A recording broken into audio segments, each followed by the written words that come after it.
I've got a little mock-up size of the Kiki Mariko rug, and this is going to be a demonstration of how to get started with the steek stitches.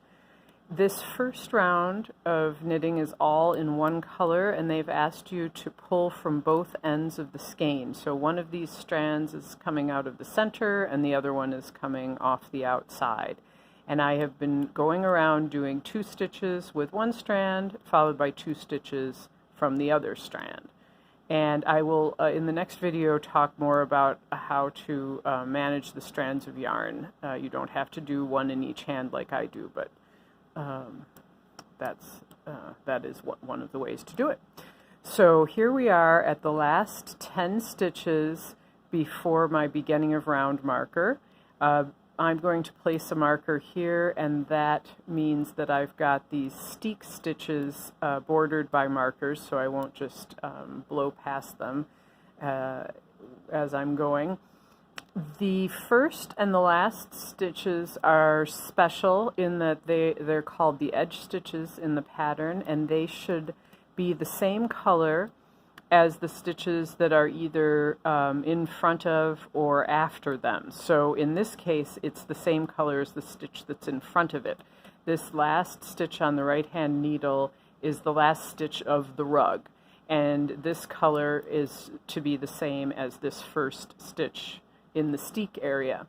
And then when I get over here, this last stitch in the steek area should be the same as the first stitch in the rug area, and that from here on out will be determined by your chart.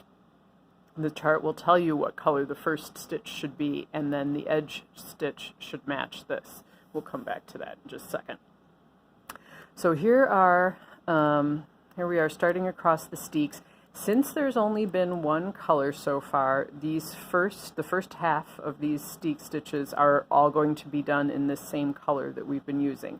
And the way that I did that, since I didn't want to have to catch a float in the middle, was I alternated the strand in my right hand, knit one, and then knit one with the strand in my left hand. And I kept going like that over these 5 stitches, and that way you won't have a too long float in the back, which can cause things to be a little wonky.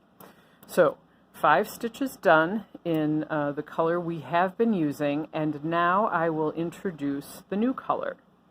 You want to make sure to leave yourself a long enough tail just so that everything, you can weave it in if you want to, although I noticed in the thread I was reading that, pretty much nobody did weave it in, but you still wouldn't want a little, like, 2 centimeter long tail. Better to have a bit more than too little. And so now I'm going to start alternating colors, which will make it easier to see what's going on. There's the new color, back to the old color, the new color, back to the old color. All right, now here's the final stitch in the steek area, which is an edge stitch. And since I have to know what's going on in the chart, let's look at the chart. I can see we're supposed to start with chart 1, which is over here on the left. We will always be reading it from right to left.